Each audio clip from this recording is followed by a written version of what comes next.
तीन लोगों का अपराध गलती से भी कभी मत करना, और जो इन तीन का अपराध करता है उसका बचना कठिन है। साधु, ब्राह्मण और भक्त। जो मनुष्य साधु, ब्राह्मण और भक्त इनका अपराध करता है, कहते हैं भगवान रामचरितमानस में भी आया है, जो व्यक्ति काल के मारने से नहीं मरता वो व्यक्ति ब्राह्मण के क्रोध रूपी अग्नि से जलकर नष्ट हो जाता है।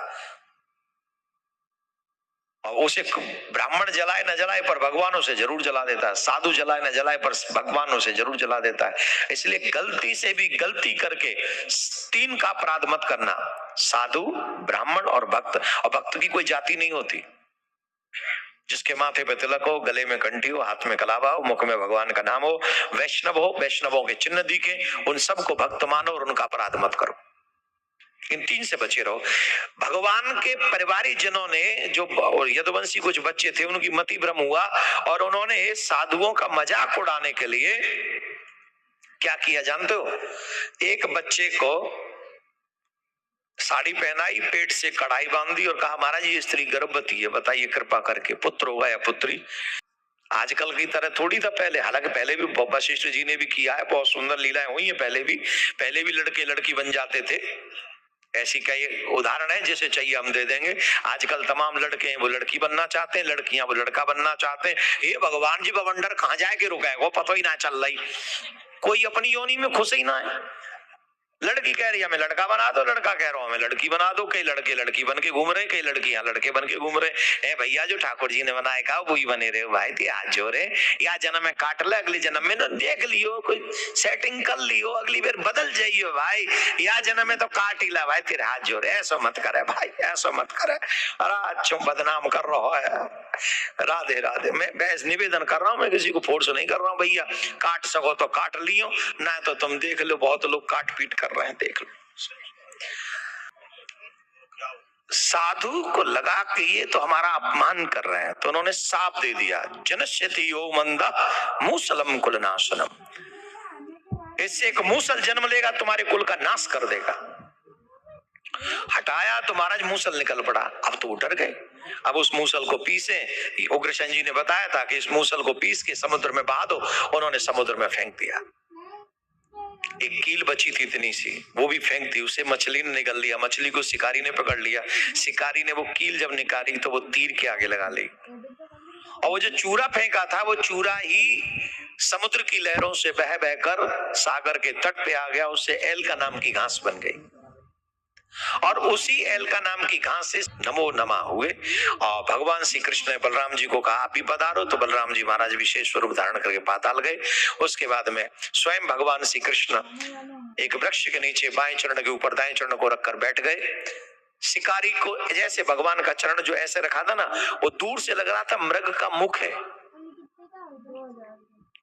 ऐसा उसको लगा कि कोई मृग बैठा हुआ है। तो मृग के भ्रम में उसने वो तीर चला दिया, वही तीर था जिसमें वही कील लगी थी, और भगवान के श्री चरण में लगी, और भगवान ने उसी समय जाने की तैयारी कर ली। और उस समय उद्धव आए भगवान के पास में, और उद्धव को भगवान ने बहुत सुंदर सुंदर उपदेश दिए। उनमें से दो तीन चीजें हम आपको बता देते हैं। एक तो दत्तात्रेय के 24 गुरुओं का वर्णन भी किया भगवान ने इस बीच में।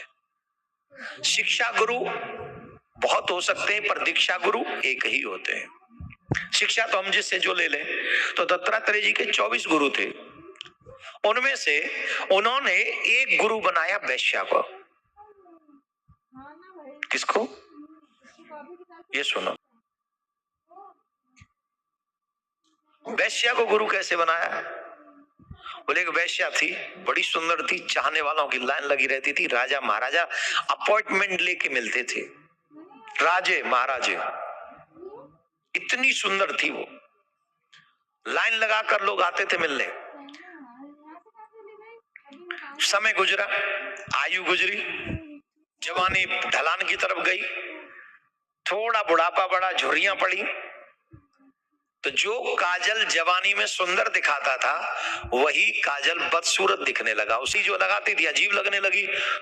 एक दिन वो पूरा 16 श्रृंगार करके खड़ी थी, छज्जे पे, अपने किसी आने वाले की प्रतीक्षा में कि कोई आ जाए मुझे देखे।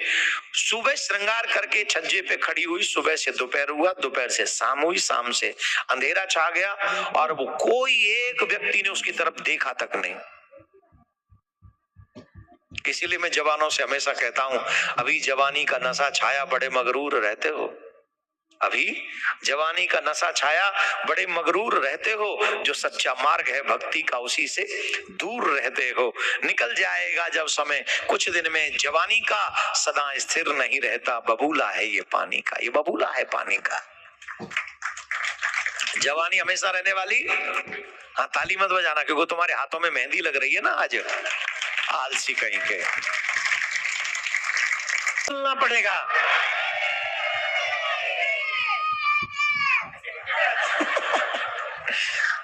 तो कितने कहां थे हम, दुखी हो गई वो सब सोच सोच के पास्ट को, कि मेरे पास्ट में कितने कितने लोग मुझसे अपॉइंटमेंट लेके मिलते थे।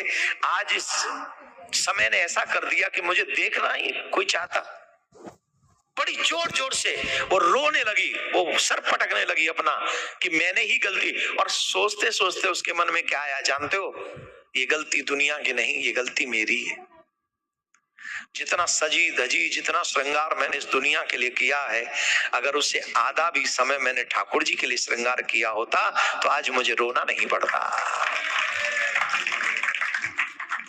और उस दिन से उसने प्रण कर लिया कि आज के बाद मैं संसार के लिए श्रृंगार नहीं करूंगी, आज के बाद मैं हर दिन अपने ठाकुर के लिए श्रृंगार करूंगी, सजूंगी संवरूंगी। हर के लिए नहीं सजी, वो ऐसी सजी सामरिया के लिए कि भागवत जैसे पुनीत पावन ग्रंथ में सजी हुई है। और आज उसकी चर्चा शिकागो में भी हो रही है। अब एक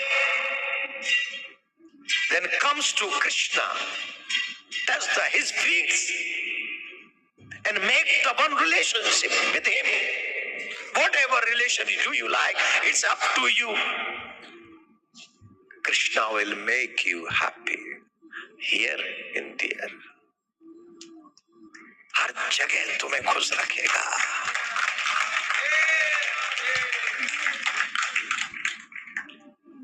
दत्तात्रेय जी ने सीखा है कि अगर बनना है, सजना है, श्रृंगार करना है तो सिर्फ कृष्ण के लिए करो, समाज दुनिया के लिए नहीं।